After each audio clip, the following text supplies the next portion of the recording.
আজকে আমি তোমাদের সাথে একটা দাওয়াত প্রিপারেশন ভ্লগ শেয়ার করব।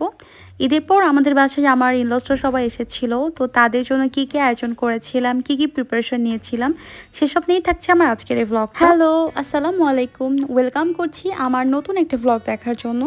আশা করছি যে যেখান থেকে আমার ভিডিওটা দেখছেন সবাই অনেক ভালো আছেন, সুস্থ আছেন। আমি এখানে 2-3 দিনের ভিডিও একসাথে করে দিয়েছি। কিছু ফ্রোজেন আইটেম আমি আগে থেকে বানিয়ে ফ্রোজেন করে রেখেছিলাম যেন দাওয়াতের দিন একটু আমার কাজগুলো একটু ইজি হয়ে যায়। আমাদের শৈলকুপাতে এই মুহূর্তে কোনো গাজর পাওয়া যায় না, দ্যাটস ওয়াই এগুলো কুষ্টিয়া থেকে আনা হয়েছিল। আর গাজরগুলো যে যে কাজে লাগবে সেই অনুযায়ী গ্রেড করে সুন্দর করে বক্স করে এগুলো ফ্রিজে সংরক্ষণ করছিলাম, যাতে যেই মুহূর্তে আমাদের কাজে লাগে তখন এগুলো বের করে জাস্ট ব্যবহার করা যায়। আর এদিকে আমি কিছু চিকেন রোল বানানোর প্রিপারেশন নিচ্ছিলাম। শুধু চিকেন না, আমি এর সাথে কিছু ভেজেসও অ্যাড করেছিলাম। আমি এখানে গাজর আর বাঁধাকপিটা ব্যবহার করেছিলাম। আর চিকেনগুলো আমি একটু আগে থেকে মেরিনেট করে রেখে দিয়েছিলাম। আর এখানে সবথেকে বেশি যেটা ইম্পর্টেন্ট, যে একটু বেশি করে পেঁয়াজ কুচিটা অ্যাড করতে হবে। পেঁয়াজ কুচিটা যত বেশি হবে এটা খেতে কিন্তু অনেক বেশি টেস্টি হয়ে যাবে। এই তো আমার রোলের ভেতরের স্টাফটা একদমই রেডি। তোমরা চাইলে কিন্তু এই পুরটা বানিয়ে ফ্রিজে অনেকদিন ধরে স্টোর করতে পারো।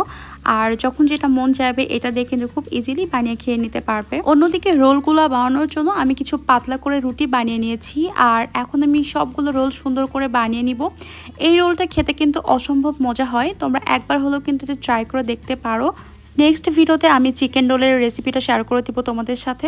দেন আমি কিছু মোমো বানাবো, আর মোমো বানানোর জন্য আমি মোমোর স্টাফটা রেডি করে নিচ্ছিলাম। তোমরা চাইলে কিন্তু সরাসরি এই স্টাফটাই মোমোতে ইউজ করতে পারো, বাট আমি কিন্তু এটা একটু তেলে ভেজে নিয়েছিলাম। আর এটা কিন্তু একটু সামান্য কয়েক মিনিট তেলে ভেজে নিলে এটার টেস্টটা অনেকটাই ডিফারেন্ট চলে আসবে, ফ্লেভারটাও ডিফারেন্ট পাওয়া যাবে। তোমরা কিন্তু এভাবে ট্রাই করে দেখতে পারো।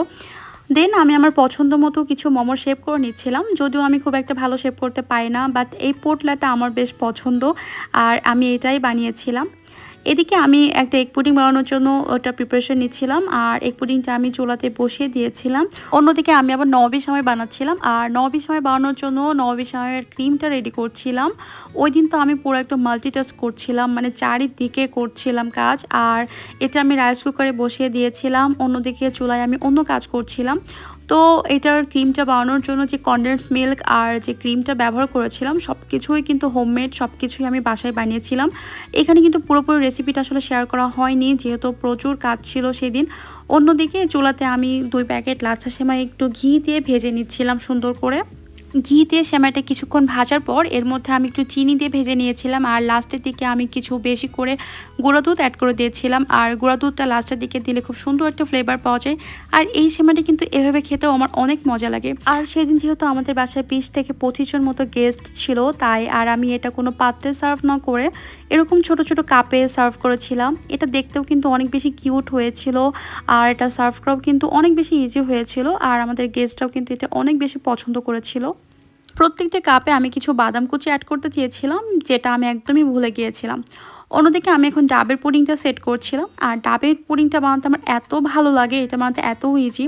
ডাবের পুডিংটা বানাতে যেতে দেখি ডাবটা অনেকটাই নারকেল মতো হয়ে গিয়েছে, তারপরও ওটা আমি কুচি কুচি করে দিয়ে দিয়েছি বেশি করে। ডাবের পুডিংয়ে যখন নারকেলটা আমার মুখে পড়ে তখন আমার খেতে সব থেকে বেশি মজা লাগে। আর এদিকে আমি বিফ কাবাব বানাবো, তো কাবাব বানানোর জন্য আমি মিক্সারটা সুন্দর করে রেডি করে নিচ্ছিলাম। আর ডাল মাংসটা আমি সেদ্ধ করে রেখেছিলাম রাতের দিকে, সকালে দিকে জাস্ট সুন্দর করে কাবাবগুলো বানিয়ে নিচ্ছিলাম। এখানে আমার 20 থেকে 25টার মতো কাবাব হয়েছিল।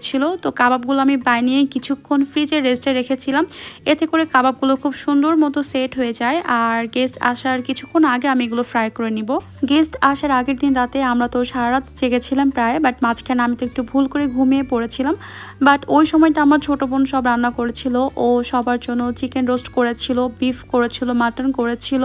সকালের দিকে উঠে আমি বাদ বাকিগুলো করেছিলাম, যেমন এখানে আমি চিংড়ির মালাইকারি করছিলাম, এরপর করেছিলাম ডিমের কোরমা, সাথে আমি ইলিশ সর্ষে ইলিশ করেছিলাম।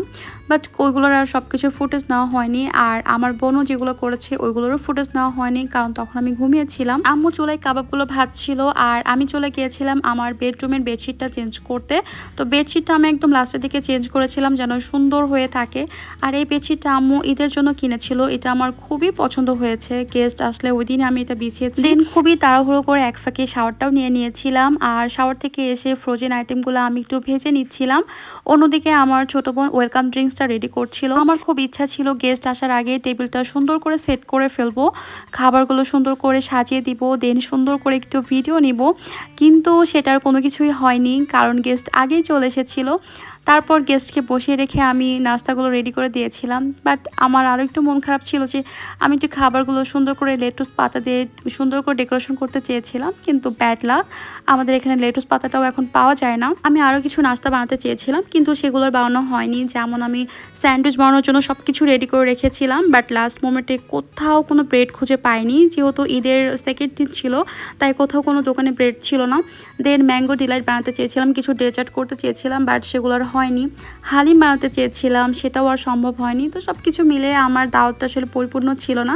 তো খুবই সিম্পলভাবে যেগুলো নাস্তা আইটেম রেডি করতে পেরেছিলাম সেগুলো সাজিয়ে দিয়েছিলাম। দেন কিছুক্ষণ পরে লাঞ্চটাও রেডি করে দিয়েছিলাম। আর লাঞ্চের মেনুতে ছিল রোস্ট, পোলাও, কাবাব, সর্ষে ইলিশ, চিংড়ির মালাইকারি, গরুর মাংস, খাসির মাংস, ডিমের কোরমা।